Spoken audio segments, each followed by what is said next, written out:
Well, with the coming of Ash Wednesday, the church throughout the world enters into the season of Lent, which is a time of preparation for us as a people of faith and as followers of Christ. And what is it that we're preparing for? Well, we are preparing for the great feasts of the Easter season, a feast that is so important that it takes 50 days to celebrate it and 40 plus days to prepare for it. And as we are moving toward a season of resurrection, how do we prepare during this season of Lent? And we begin by remembering our own mortality, that we will one day die, and that we are in fact sinners called to turn away from sin and be faithful to that gospel of Christ. We do it by entering into various penances and pious practices designed to discipline us as followers of Christ so that we can grow more to a focus on heaven and heavenly things and less on the things of this earth that weigh us down and perhaps might even lead us to sin. And we do that in ways that involve us as individuals, but also are inclusive of the entire Christian community, not just in the family, but throughout the world. We engage in individual observances, our individual resolutions of giving something up for Lent, of engaging more fully in prayer, and in exercising generosity in almsgiving. But we also engage in practices that are inclusive of the entire church, that we do as a community of faith.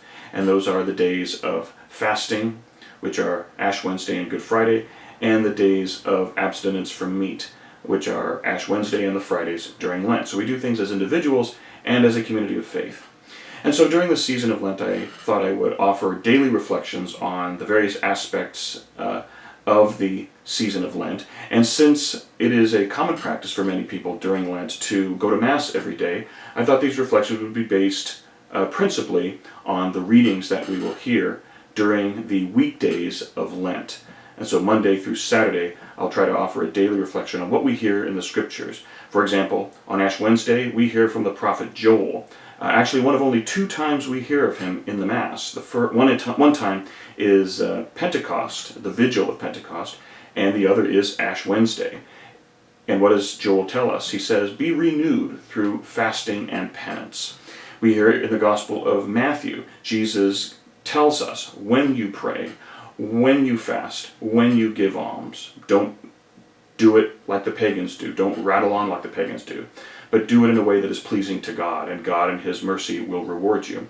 But the basic message that Jesus gives us is when we fast, when we pray, when we give alms. In other words, we do those things as His followers, and especially at this time of penance and preparation for the season of Easter. And you'll hear various themes recurring during the course of Lent in these readings, such as a touching up on Lenten practices, such as those that we refer to as the pillars of piety, of prayer, fasting, and almsgiving. There'll be themes of prayer that we'll hear on occasion, of how we go about praying, what's the disposition we should have as we grow in prayer during this season. Signs and indications of our faith throughout our lives and in the season of Lent, how we recognize the presence of God among us. The issue of forgiveness is another one that we'll hear more than once, and which is a very important issue during the season of Lent as we turn to God for forgiveness in the sacrament of penance. But we too are also called to forgive those who have sinned, trespassed, or done things against us that are hurtful to us.